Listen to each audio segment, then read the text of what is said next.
भाजपा के घोषणा पत्र में जारी महतारी वंदन योजना को लेकर सियासत तेज हुई है। बता दें कि दुर्ग और पाटन विधानसभा में भी मोदी सरकार के द्वारा छत्तीसगढ़ चुनाव के लिए जारी घोषणा पत्र का प्रभाव देखने को मिल रहा है। छत्तीसगढ़ में भाजपा सरकार आने पर महतारी वंदन योजना में हर साल महिलाओं को 12,000 रुपए देने की गारंटी है। इस संबंध में भाजपा जिला मंत्री और पाटन विधानसभा के सह संयोजक रोहित साहू ने साधना न्यूज के साथ खास बातचीत की। नमस्कार, जय जोहार। मैं हूं ललित, साधना न्यूज संवाददाता। एक बार फिर से जम्मू संगवारी मंडल में साधना न्यूज के बहुत स्वागत है। और आज हम उतई पहुंचे हैं, उतई नगर पंचायत क्षेत्र में। और आज हम चर्चा करबो एक ऐसे शख्सियत से जो लगातार भाजपा के सच्चा सिपाही बन के वो लगातार चुनाव में काम करते हैं। और अभी बीते एक सप्ताह से समीकरण जो है चेंज होते दिखाई देते। ऐसे जनता मन के कहना है, कार्यकर्ता मन के कहना है। जो मोदी जी जो योजना लॉन्च करे है ओमे भी चर्चा करबो। खबर की जो घोषणा पत्र में जो मोदी जी अपन दावा और वादा करे है, और वही बीच में भूपेश बघेल जी भी अपन घोषणा पत्र दावा और वादा करे है। और दोनों घोषणा पत्र में जो चुनावी जो समीकरण है ओमे टकराव दिखाई देते। वो सबो बात ला लेके हम चर्चा करबो। हमारे साथ खास मेहमान है रोहित साहू जी, और वो भाजपा के वरिष्ठ नेता भी है और लगातार अपन क्षेत्र में, अपन पाटन विधानसभा क्षेत्र में बड़े नेता के रूप में काम कर रहे थे। प्रत्याशी जो है विजय बघेलवर जी। सबसे पहले आपके साधना न्यूज में बहुत स्वागत। सर्वप्रथम साधना न्यूज और ये चैनल जितना जन दर्शक देखा थे सब धनला मोर डाहले जय जोहार। साहू जी, बीते एक सप्ताह से समीकरण चेंज दिखाई दे थे। ऐसे लोग बाग के कहना है, अभी जैसे घुमा था तो पहली 50-50 री से टकराव रही से, लेकिन अभी भाजपा की तरफ लोग बाग के झुकाव है। कहा थे कितना सच्चाई है? देखो, भारतीय जनता पार्टी के कार्यकर्ता लगातार साल भर से बहुत ज्यादा, मतलब ये बोला जाए कि अपन पूरा ऊर्जा लगा दे है। और जैसे आप बोला तो एक हफ्ता से बदलाव नजर आते। ये बदलाव एक हफ्ता से नहीं, ये 15-20 दिन से ये तेजी से बढ़ा थे। और विकर तेजी से बढ़े कारण यह है कि शुरू से ही सरकार के खिलाफ बहुत सारा घोटाला में आरोप लगे हैं और बहुत सारा अधिकारी और नेता मन ला जेल में अभी रहना पड़े है। एक अलावा अभी आप में सुने हो कि भिलाई में महादेव ऐप करके एक सट्टा ऐप लॉन्च हो रही से। और वो में शुरू में शुरुआती दौर में अपन सुने रहे कि उसमें 2,000, 4,000, 5,000 के घोटाला है। आज उनमें दिखा जाते कि करीब 20,000 करोड़ से अधिक में घोटाला हुआ है। और जब से उनमें सीएम के नाम आया है कि 508 करोड़ के लेन देन सीएम या सीएम के परिजन से हुए है, तब से स्थिति काफी चेंजेस हुआ है। और दूसरा चीज, जब घोषणा पत्र लॉन्च हुई से, भाजपा के घोषणा पत्र लॉन्च हुई से, तो भाजपा के घोषणा पत्र जनता मोदी के गारंटी मान के चला थे। और मोदी के गारंटी में के कारण भाजपा के घोषणा पत्र में जनता के ऊपर पूरा विश्वास है। अभी सबला पता है कि अगर भाजपा अगर घोषणा करे है 3100 रुपए क्विंटल में प्रति एकड़ 21 क्विंटल अगर धान खरीदी तो वो 100% खरीदी और एक मुफ्त भुगतान करी। वैसने युवा मनबर योजना ला रही से कि 1-2 साल के अंदर कम से कम 1 लाख युवा ला 2 साल के अंदर नौकरी देना है, सरकारी नौकरी देना है। वैसने 2 साल के अंदर कम से कम 1.5 लाख पंचायत जो स्तर के युवा है ओला नौकरी देना है। तो युवा मन में भी जबरदस्त उत्साह है। ओकर अलावा जो अपनी भाजपा के घोषणा पत्र में महतारी वंदन योजना के तहत जो प्रति वर्ष 12,000 रुपया पर एक महिला ला दिए जाही। मान लो एक घर में एक महिला है तो पर एक महीना के हिसाब से 1,000 रुपए के हिसाब से एक साल में 12,000, 2 जन है तो 24,000, 3 जन है तो 36,000, ऐसे करके जितना उकर संख्या रही पर महिला के हिसाब से 12,000 रुपए दे जाही। तो एक महिला मन में इतना जबरदस्त उत्साह है। अभी कुछ समय तो देखे पड़ी 1-2 गांव में कि जहां पे कांग्रेस के झंडा लगे है, वो घर के महिला मन है वो कांग्रेस के झंडा ला निकाल के फेंक दी कि नहीं, यहाँ भाजपा के झंडा लगना चाहिए, है ना, हमारा मोदी के हाथ मजबूत करना है। भूपेश के ऊपर मतलब भरोसा नहीं है। भूपेश अगर अपन घोषणा पत्र में कुछ भी लिख दी तो वो जनता ला ये पता है कि पिछले बार भी वो 36 वादा करी रही से, एक भी वादा पूरा नहीं करी। शराबबंदी के वादा करी से एक भी वादा पूरा नहीं करी से, और शासन व्यवस्था पूरी तरह से ठप है। तो भूपेश के ऊपर भरोसा नहीं है। भूपेश है तो भ्रष्टाचार है। तो मोदी के हाथ ला मजबूत करना है और घोषणा पत्र मोदी के गारंटी मान के जनता हाथों हाथ लेवा थे। साहू जी, पिछले 5 साल की अगर बात करन, भूपेश सरकार के अगर बात करन, तो किसान मन समृद्ध हो है, मजबूत हो है। सरकार के हमेशा ऐसे चैलेंज है। और वही बीच में अभी 3200 रुपया दे के घोषणा करे भूपेश सरकार हा, और आपके जो मोदी सरकार है 31 रुपया दे घोषणा करे, दोनों में डिफरेंस भी है, ओकर बाद भी झुकाओ आपके तरफ। देखो, भूपेश बघेल के घोषणा ला मैं आप ला पहली बता दे हूं कि जनता के भरोसा भूपेश के ऊपर से उठ चुके हैं।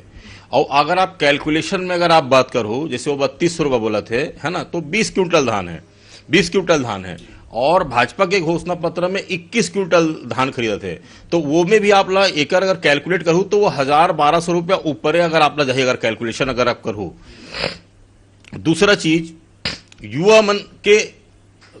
युवा अगर आप बोलूँ तो अगर एक भी शहर गांव में कोई ऐसे कोई युवा बताओ जेकर नौकरी लगे है, युवा मन के भरोसा पहली से उठ चुके हैं कि युवा मन इतना मेहनत करी और यूपीएससी में आज इतना बड़े घोटाला हुई से, ये छत्तीसगढ़ में पहली बार हुई से, तो युवा मन के तो विश्वास ही नहीं है, तो युवा मन में ओकर क्रेज होना तो कहना बेकार की बात है।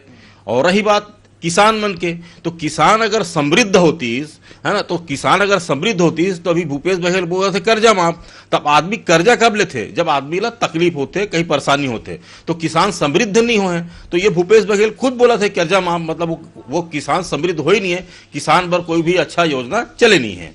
एक चीज वो है, एक साथ एक मुश्त पैसा दे के भी बात करे है मोदी जी है सरकार आए के बाद, मतलब जो किस्त में पैसा देती है भूपेश सरकार है 4 किस्त में, ओला एक मुश्त दे के बात करे, ओकर भी प्रभाव किसान मन में रही। बिल्कुल प्रभाव पड़ी। अगर मान लो जाए मोला कोई चीज खरीदना है या मैं कोई योजना बनाऊं, कोई कृषि उपकरण खरीदना है या किसान ला कोई पैसा की जरूरत है, अब मैं ओला झुला के पैसा दूं, तो अगर मैं चिल्हर पैसा दूं तो एती वो खर्चा हो जाएगी। अब एक मुश्त दूं तो वो जो योजना बना है, जो ओकर घर की योजना है या कोई चीज खरीदे सोचे है, तो वो चीज में ओकर ऊपर उपयोग होगी। तो निश्चित रूप से समय बहुत कम रह गए है और दोनों ही पार्टी धुआंधार प्रचार प्रसार करत है। आपके भी पार्टी है रोज 10 गांव 12 गांव जावत है, चाहे वो दुर्ग ग्रामीण में ललित चंद्राकर जी की बात करन, चाहे यहाँ माननीय सांसद जी विजय बघेल जी की बात करन, वहीं भूपेश बघेल साहब भी लगातार पूरा प्रदेश भर के दौरा करत है, क्षेत्र के दौरा तो करते अच्छे वहाँ, तो दोनों में टकराव की स्थिति जो है काफी बढ़ गई। देखो, टकराव की स्थिति ऐसे है कि अगर आप पाटन विधानसभा जाओ तो पाटन विधानसभा में स्थिति यह है कि भूपेश बघेल ला पता है कि भूपेश बघेल चुनाव हारा थे। और अगर आप दुर्ग ग्रामीण में अगर आप जाओ तो दुर्ग ग्रामीण में गृह मंत्री ताम्रध्वज साहू भी पता है कि वो चुनाव हारा थे। एक स्थिति अब दोनों जन मिल के चुनाव लड़ा थे। अभी दुर्ग ग्रामीण में भूपेश बघेल जी ला बुलाया पड़िस। अब ये बताओ, गृह मंत्री खुद एक कद्दावर नेता है और ओला मुख्यमंत्री सदत लेल पड़िस कि नहीं भाई आप दुर्ग ग्रामीण पे आओ, अपन सामाजिक वोट ला मोला दिलाओ, और वही काम वही बूता भूपेश बघेल जी करत थे। वो ताम्रध्वज साहू जी ला गृह मंत्री जी ला अपन क्षेत्र में बुला थे। तो आप बताओ, जब मुख्यमंत्री खुद पूरा 90 विधानसभा के चुनाव लड़ा थे तो ओला गृह मंत्री के कब जरूरत पड़ी, तो कहीं न कहीं वह जातिगत राजनीति करत है कि साहू समाज से ताम्रध्वज साहू जी आते, अगर पाटन विधानसभा में आई तो मोला साहू समाज के वोट के लाभ मिली, तो कहीं न कहीं भूपेश बघेल के अंदर भय है कि विजय बघेल चुनाव जीता थे। तो प्रदेश में कतिक सीट लगवा? देखो, एग्जैक्ट बोलना तो एक अंदाज अगर मैं अब बोलना चाहूं कि सीट लत नहीं बोलूं, लेकिन पूर्ण बहुमत से भाजपा के सरकार छत्तीसगढ़ में एदारी बना था। बीच के जो विधायक है उकरमन के सपोर्ट तो ले नहीं पड़ी, ऐसे संभावना कुछ? देखो, भारतीय जनता पार्टी है सबका साथ, सबका विकास, सबला साथ लेके चलते हैं। भारतीय जनता पार्टी पूर्ण सक्षम है, पूर्ण रूप से बहुमत के सरकार बनत है। अब कोई राजनीतिक दल अगर मान लो अगर समर्थन देना चाहिए, तो अगर ओकर विचारधारा सही है तो भारतीय जनता पार्टी ला ओकर से कोई आपत्ति नहीं होना चाहिए। एक दिन पहले ही आपके जो प्रत्याशी मला नोटिस मिले हैं निर्वाचन से, ओकर कितना आप विश्लेषण करते हैं? ये कांग्रेस के बौखलाहट हरे। कांग्रेस के बौखलाहट एक हरे कि ओकर जनाधार धीरे धीरे घटत है। अब जनाधार धीरे धीरे घटी तो जाहिर सी बात है, जो आदमी सत्ता में रहे है और पूर्ण बहुमत के 65-70 सीट ओकर रही से, और अचानक से ओकर जमीन से ओकर नीचे से जमीन खिसकी, तो बौखलाहट होना स्वाभाविक है। और जो महतारी वंदन योजना की जो फॉर्म है ओला लोगन हाथों हाथ लेते, लोगन और मोदी गारंटी बनाते, महिला मन ला मोदी जी ऊपर बहुत विश्वास है। तो ये वजह से ओमन निर्वाचन आयोग में शिकायत भी कर रही से, ओमन शिकायत करी से, तो अरुण साहू जी हा अपन लेटर पेड में जवाब भी दे हैं। अगर मान लो जाए वो न्याय उचित नहीं हुई तो वो कोर्ट के मामला हरे और निर्वाचन आयोग के मामला हरे, तो ओकर जवाब दिए जा चुके हैं। और भारतीय जनता पार्टी कोई तरह से प्रलोभन नहीं देते। वो महतारी वंदन योजना के जो फॉर्म है वो अवेयरनेस पर, जानकारी पर लोगन मन से भरवाए जाते हैं। 17 तारीख को मतदान है। कई मतदाता भाई बहन मन व्यस्तता की वजह से मतदान नहीं कर पाए। ऐसे मतदाता भाई मन पर आपके माध्यम से मैसेज मतदान करें। मैं हाँ समस्त मतदाता भाई मन ला निवेदन करूँ कि ये लोकतंत्र के महापर्व है, 100% मतदान होना चाहिए। आप वो दिन वाला तिहार मान के, जैसे दिवाली में आप अपन घर में आते हो छुट्टी मार के, वैसे मतदान के दिन भी आप छुट्टी मार के अपन मतदान के उपयोग करो। अगर आप नहीं आहू तो ये समझो कि आपके एक वोट खराब जाते हैं और एकर आपके वोट बहुत बहुमूल्य है। तो आप मन ला एक आग्रह करूँ मतदाता मन ला कि अपन बहुमूल्य वोट डाले बार 17 तारीख के मतदान केंद्र जरूर पहुंचे। कोयरी से रोहित साहू जी जो भाजपा के वरिष्ठ नेता है, पाटन विधानसभा में लगातार भाजपा के केंद्र सरकार के तमाम योजना ला आम पब्लिक तक पहुंचा के चुनाव की तैयारी करते हैं। प्रत्याशी बर विजय बघेल जी भी लगातार दौरा करते हैं, ओकर संग में भी हर गांव में जाके चुनाव प्रचार प्रसार करते हैं। आगे और भी अपडेट कराते रहो राजनीतिक विषय में। Camera person